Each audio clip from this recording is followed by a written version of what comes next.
Une vaste agglomération traversée par les méandres d'un fleuve. Nous sommes au bord de la Tamise et regardons vers l'ouest, vers le centre de Londres.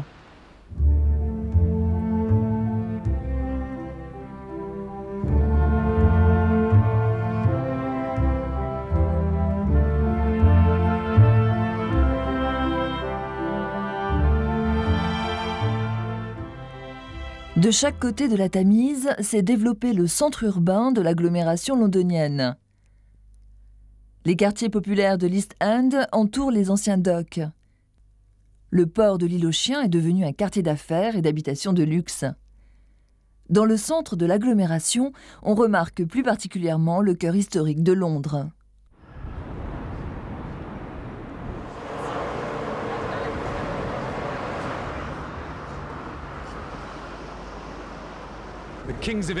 Les rois d'Angleterre vivaient ici au Moyen-Âge.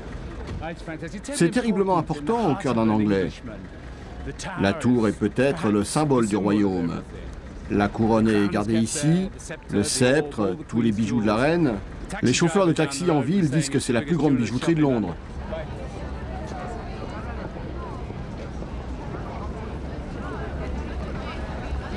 La Tamise, jusque dans les années 1970, était remontée par les bateaux de haute mer, ce qui faisait de Londres un des plus grands ports d'Europe. Aujourd'hui, toutes les activités économiques liées au trafic maritime ont cessé. Si vous regardez le fleuve, vous voyez qu'il est vide, de Londres jusqu'à la côte. Les gens ont toujours utilisé le fleuve. Maintenant, les navires qui viennent en Grande-Bretagne s'arrêtent sur la côte. Ceux qui venaient jadis à Londres vont à Tilbury, qui est à 30 milles en aval du fleuve. Il y avait avant 26 000 personnes employées uniquement en tant que dockers ou pour l'amarrage des bateaux.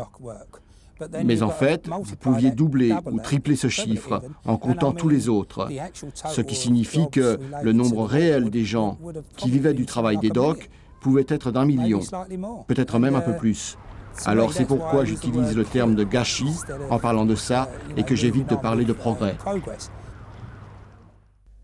Autour des anciens docks, les quartiers populaires de l'East End sont habités par des populations venant de tous les pays du Commonwealth.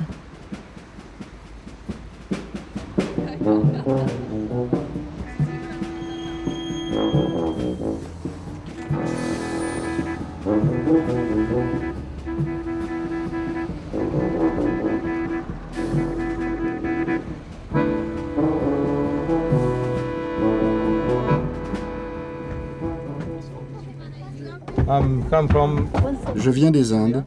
Je n'ai jamais eu de mauvaise expérience en Grande-Bretagne, à l'exception de quelques vols et de dégradations dans ma boutique. Je me sens britannique. Je suis venu ici en 1983. Je suis totalement végétarien. Je ne mange jamais de viande. Je ne bois rien, enfin, pas d'alcool. Je suis toujours indien. J'avais une vieille boutique de l'autre côté de la rue. Ils l'ont démolie et m'ont donné cette boutique toute neuve. Ça a changé ma vie. Ce sont les services de modernisation du quartier qui me l'ont donnée.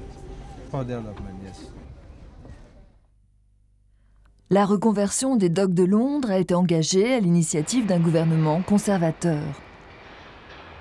Le projet était de créer 12 millions de mètres carrés de bureaux et 150 000 nouveaux emplois, mais ces objectifs n'ont pas encore été atteints. Aujourd'hui, 26 tours s'élèvent à Canary Wharf, au cœur de l'île aux Chiens. Le chantier est géré par une société privée, la London Docklands Development Corporation.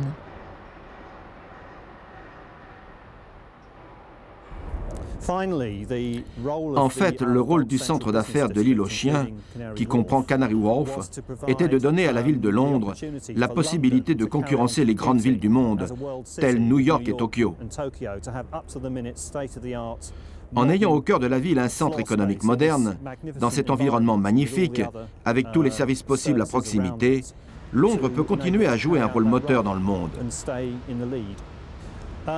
J'ai commencé à travailler à l'île aux Chiens en décembre 81, 4 mois après que la société des Docklands ait été créée.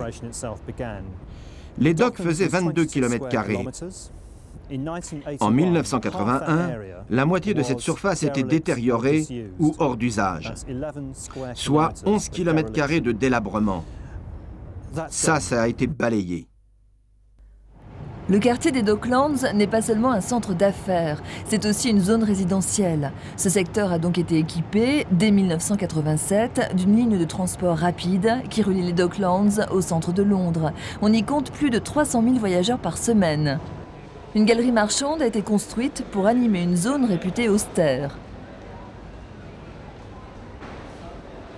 À proximité du centre commercial, un ensemble d'habitations a été aménagé.